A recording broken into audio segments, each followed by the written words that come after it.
As we think about just even using some of the things I just shared, and there's so much more Web 2.0, I've got something else to share with you. But as you think about some benefits, what are some other benefits you can think of for us using more of these kind of things, even if they're a little bit on the edge and make some people uncomfortable, and especially you, right? I mean, they make us uncomfortable. I sit there and learn something and mess it up. What are some of the benefits, though, that you see in dabbling more in this? You're already dabbling a lot, but how about dabbling more? Well, for me, the biggest is they're pulling the information instead of me pushing. We're talking about lean now. Lean methodology here. Oh, sorry. You guys been over leaned? Sorry about that. Okay, sorry. I never take that off of the videotape, please. So yeah, they're pulling it instead of you having to push it. They're going and grabbing it, and you don't.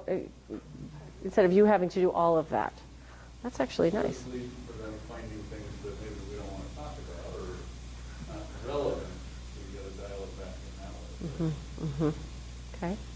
So more discovery learning is what's happening in some ways? Yeah?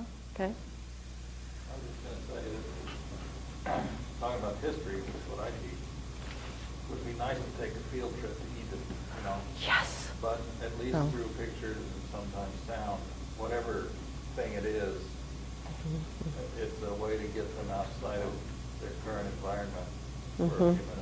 Well, do you do any of the walking tours? What? Do you do any of the walking tours? There's like animated software and so forth now that you can walk through. Oh, okay. Walk through the I'll put that on that other list she had up there of all the shit I don't know how to work. But you got buddies in here that are going to help you. So there you go. Walk him through that later. You walk him through that walking tour. Yeah. Other benefits. How else is, some of you guys are already doing it. What are these benefits that you're already seeing? In math, technology, I use technology mostly to be able to visualize concepts. So for me, it's a visual aid. Yeah.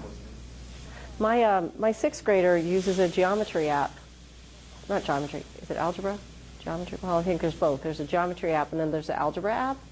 And he loves it. He goes and plays with it all the time. And I'll be like, get off your phone.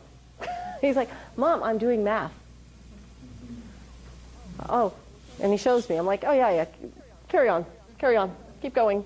Probably a cover for something. Yeah, it probably is. He switches it over. Yeah, I can look at the history, though. That's the thing. They know I know the history. Yeah. I think one of the benefits is, we don't have to reinvent the wheel on certain things. I mean, like I was saying, for the online class, I used somebody else's lecture on how to scan a phone because she does a better job than I would have, and, it's there for me to use. So I was really appreciative, but kind of feel guilty, but You shouldn't. she told me it should be. You should not feel guilty. And it's nice for your students to have a different voice and a different view and a different, right? It brings in a variety and engages their senses just a little bit more. So I love that. And why not take advantage of it instead of thinking we have to do it all? I'm particularly not a fan of online. I use my voice, but I have never shot a video of myself online. You should do it. Just create a YouTube account and start to video yourself too. And I'm like, why would I? She just did this whole thing. It's true. Even using the same code that was in our syllabus for that very week, I thought That's it was awesome. That's great. It is magic. Now you have to create a Voki of that poetry. Yes.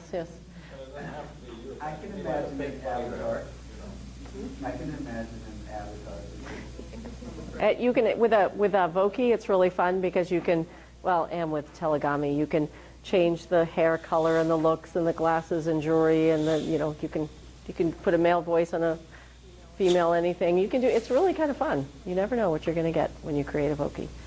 Any other benefits as you start to use technology more in the classroom, and be okay with it with your students having all their technology out. It also provides a safe environment for students to experience and learn technology, because in this county, a lot of people are still a little bit behind the learning curve on that. So, we have laptops for my classroom in particular, and we have the cards with the laptops. and they may have never used one of those. Right. So you're helping in that way and teaching them how to research and look up things and show things. Yeah. Right. Size word. Right. So you're really creating you're really teaching the community, not just your students. You're really teaching the community because they can take that home and share it. So it has a broader, I think, impact. Yes. One of the slides you had earlier had kind of, I think it was on collaborative learning, but it was talking about how the distinction between teaching and learning is blending. You know, like the teacher becomes the learner becomes the teacher. And I really think all of this technology is really augmenting that part because, you know, publishing is simple. Right. Anybody can publish to YouTube, and anybody can publish anything they want to YouTube. And if they can become empowered into that aspect of learning, and all of a sudden, it's a lifelong deal. Right. And I think being open, so we host an Indonesian student whose English is getting better, but he, in his first year, he was really struggling. And so he started to put some of his lessons, and he's in civil engineering. So go figure on this. But he actually kind of created some videos, and he put in the words, he did some typing, and he had some videos that was just demonstrating one of his lessons, because he asked his professor, could he submit his work by video instead of paper, because he was struggling with the writing. And they said, okay. And it was fantastic. It was amazing. This video he put together, it was a couple of years ago, what his topic was, but it was very powerful. I was so excited about it. So being open to different ways of letting our students share back their learning instead of just you need to write a 3 to 5 page paper using APA or whatever you guys use, MLA, and turn it in and do all this kind of stuff. It was just a different way of kind of being flexible and open to them sharing back, or even just voice thread in a discussion post. If you are online, instead of having to type, they can record it and post it. Different ways of being open to your students using technology that helps them even more. So, very cool. So a lot of benefits, and I think we already know those. It's just a matter of how do you implement them and how do you do it with the challenges that you face in a smaller community. So online learning tools, Web 2.0. I think this is just really straight from Wiki, so you can tell it's just from Wiki here, which I love, Wikipedia. We've already been really talking about some of these Web 2.0 tools, but it's really going to the next generation of learning, and I'm sure there'll be even more. So anytime you guys can get a chance just to look up what are some different ways for Web 2.0 tools, it's social media. So, I mean, Google Docs is one way to post documents. It's not quite as interactive. I wish I could remember the name of this tool. I've got, I looked up some, not Visio, but some sort of a collaborative, I'm sorry, it's for lean stuff. I'm so sorry about that. But it's a way to do your flow charts, but more collaboratively, where you can, I can't remember the name of the tool, but we're testing it out for OSU, because there's a lean movement going on there too. Higher education lean. What is lean? It's process improvement. It's just trying to improve efficiencies and streamline processes. I'm so sorry. No. There's, yep.